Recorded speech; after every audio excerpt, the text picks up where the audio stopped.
Hello, hello. Happy Tuesday for everyone listening on the day that this episode is coming out. So grateful you're here.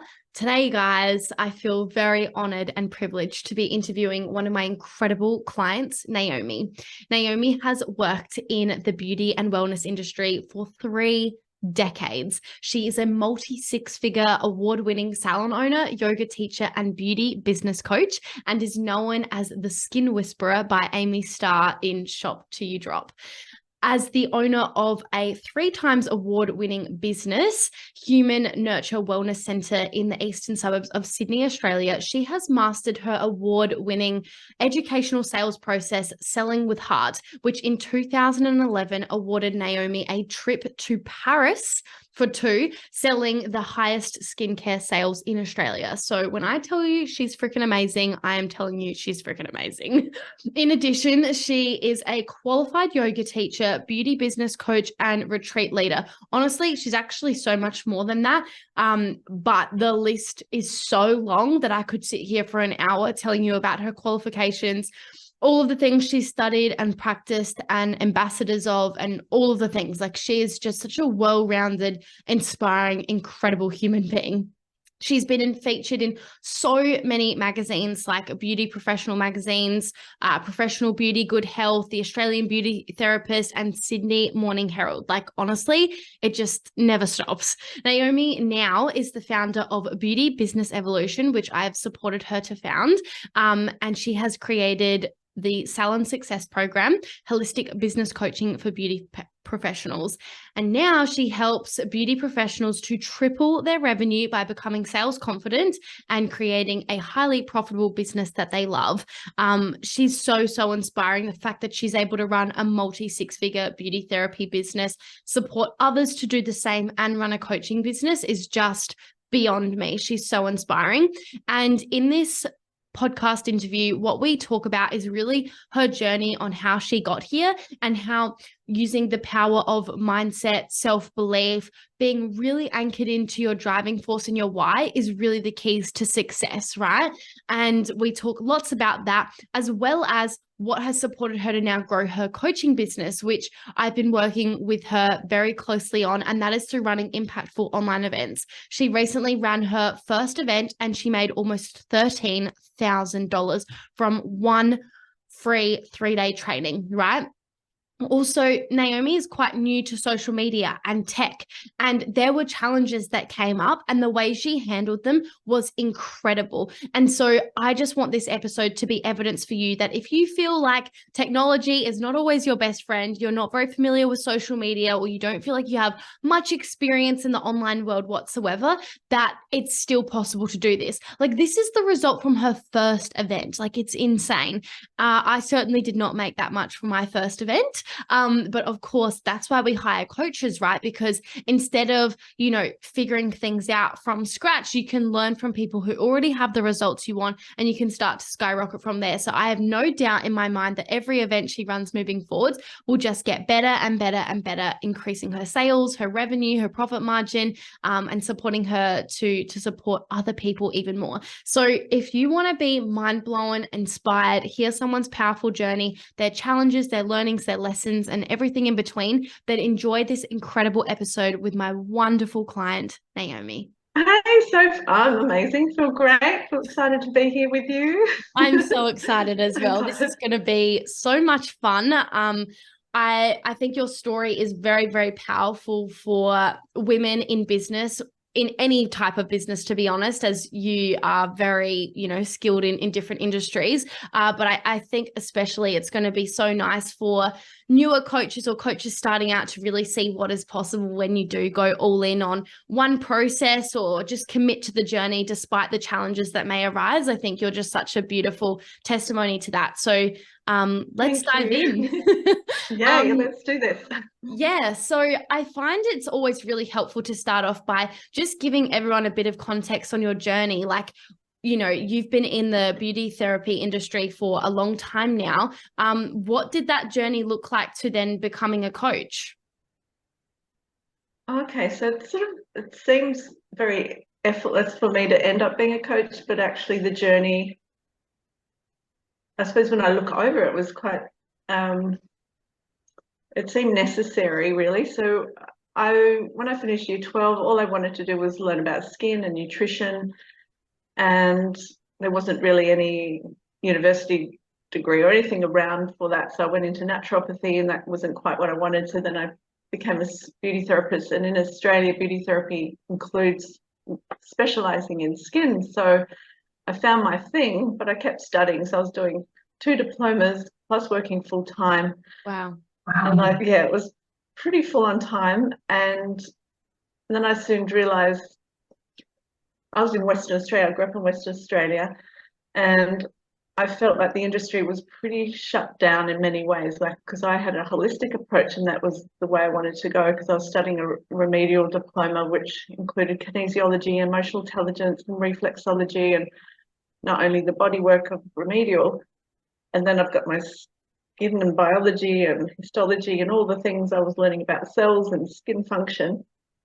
I was like, nothing is in Perth that really what wakes me up here. Nothing is really stimulating me. So I decided to work in Sydney, got a major role in a health retreat.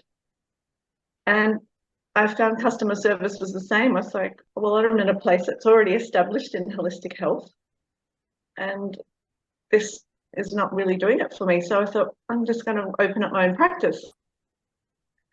So I did that at a very young age at 25, and 2 years later, I grew out of those 2 premises.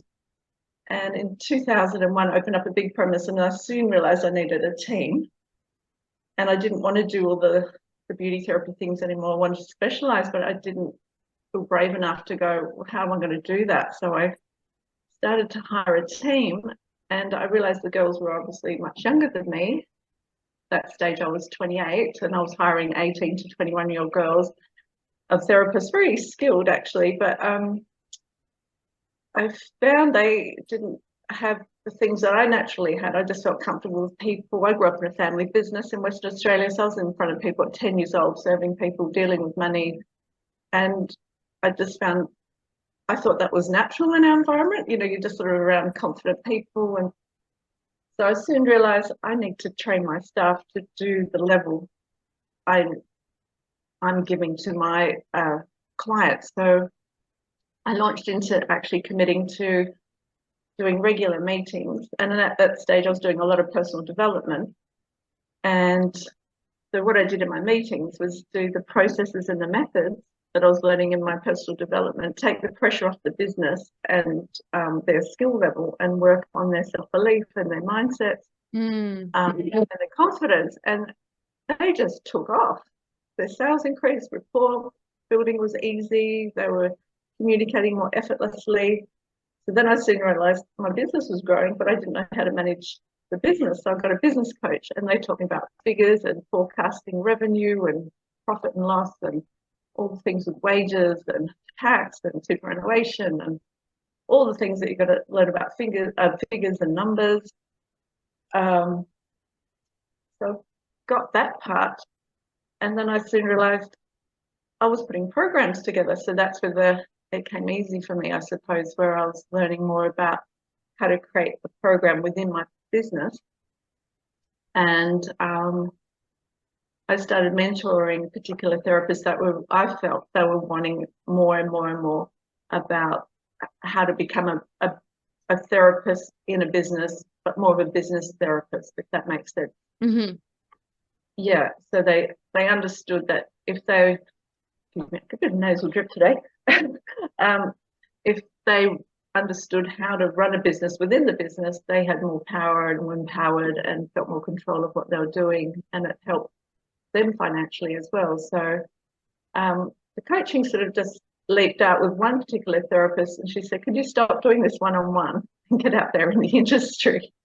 And I didn't really realize that the industry needed it. So it wasn't until she said, and then I just started testing the waters. And that's sort of a long story to get to how I met you, Sophia, because I started trying other coaches and they weren't working for me. Mm-hmm. And this is where I found you. So it made all sense to get there. Yeah. So if that makes sense. And that's, really the journey of getting there. It just felt natural, but it was a process. Amazing. And yeah, you There's like kind of a saying that goes in the coaching industry, like sometimes you have to kiss a few frogs until you find your coach. Like it, unfortunately, like I think we all have an experience where we've hired someone and it didn't quite feel aligned or work out. And that's okay, because we can learn a lot from those experiences as well, like learn what not to do and things like. I want to wrap up today's beautiful conversation with you with some rapid fire questions so people can get to know you at a much deeper level. And then I would love to chat about where people can learn more about you, your services, and how they can work with you. So let's get into it. If you could be remembered for one thing, what would it be? Oh, I think the impact I can make with making people feel special, and the impact I leave people with. I love that. That gave me goosebumps. What is your favorite quote and why? Oh, I have a few, but I used to say, what was my quote? Well, what comes to mind is Gandhi's quote, and I changed it a little. I would say, well, there's a few, but now I've gone blank on it. So that's all right. Be the change you want to see in the world, but take massive action. So Gandhi has always said, be the change you want to see in the world. My flip on it is, but take massive action. Because I've always seen where change needs to occur, but then if you do nothing, it's going nowhere. So but to take massive action. Yeah. Okay. Awesome. I love that one. Yeah. What's something you're learning at the moment? Oh, okay. So I'm learning a few things. Thanks to Sophia, I'm learning how to do events online in my private Facebook group. Very love doing that. So that's a big learning. I'm also, I come from a yogic lens and a spiritual lens. So I'm always learning how to listen better, have more compassion and more empathy. And I would lean into this woman called Marianne Williamson, and she's just, I think she's going for the next presidency of America, actually. Wow. She's sincerely, like if you look Marianne Williamson up, she is something else. She's written a book. She teaches a course called the Course of Miracles. So it's a spiritual text. Oh, yeah, I've heard of that. Yeah, and it's so relative to today. So I think I lean into her a lot. And what I'm learning a lot about is really, as a woman in today's society, there's a book it's a very old book, but it's called Women Who Run with Wolves. And it's about sort of being, really, really holding on to your wildness as a woman, like really going for it in life. I love that. Yes, it's our time, really is. And yeah, so that's lots of layers in there, lots of learnings, always learning. Love it. What is your favorite food? Oh, I love food. Well, I've come from a Middle Eastern background on my late dad's side. So I lean into really contemporary Middle Eastern food, love Middle Eastern food, Asian food, dark chocolate. Yeah. Love it. Love it. Clean eating. Yeah. Plant-based food. Yeah. So good. What's one lesson your job has taught you that you think everyone should learn at some point in their life? Oh, so many lessons. Oh, okay. On a business lesson, I always find if you're employing staff, I've learned this big time. Don't be desperate. Yeah. Don't just hire someone because there's like 40% chance they're going to be amazing for you. Just don't employ them. That can either ruin your business or your life. I've learned to say no more and yes to the higher priority things. Yep. What else have I learned? So many things. I think what's really important is to learn boundaries, personal and professional boundaries has been really important on every business level and every level of my life. Emotional intelligence has been really important to learn. Yeah. Self-regulation. Keep your shit together. Yeah. Everyone Losing it needs to learn mentally. self-regulation in their life and business, I think. Yes, yeah. But yeah, emotional intelligence, because that's taught me a lot about reading people Mm-hmm. and then just being able to adapt in the situation. Yeah. Particularly in sales. Like learning sales has been massive for me, but it's actually been very natural. But if you learn the emotional intelligence and the self-regulation and reading people, it all just comes together. 100%. Yeah. So good. Yeah. What's the layers? Love it. And now, Naomi, where can people learn more about you and work with you if they're wanting to up level their skills, triple their revenue in their beauty therapy business, increase their mindset, and skill set, be able to manage their team better? I know these are all things you dive deep on with your clients. Like, where can people learn more about you? So my website's beautybusinessevolution.com.au. Look, if you're in the beauty industry, I've got my private Facebook page is Beauty Evolution in Facebook. Where else can they find me, Soph? Instagram. Instagram, Beauty Business Evolution. Yep. Beautiful. I'll make sure to put the link to book a call with you, any free resources you have, your group, your website and everything like that in the show notes for people to access. Naomi, it's been so fun having you here. Thank you for sharing your story, your wisdom, your being vulnerable with your challenges, your story, everything. It's been so inspiring and amazing. And I'm just really grateful to work with you. I'm so blessed to have you as a coach. So thank you so much for today.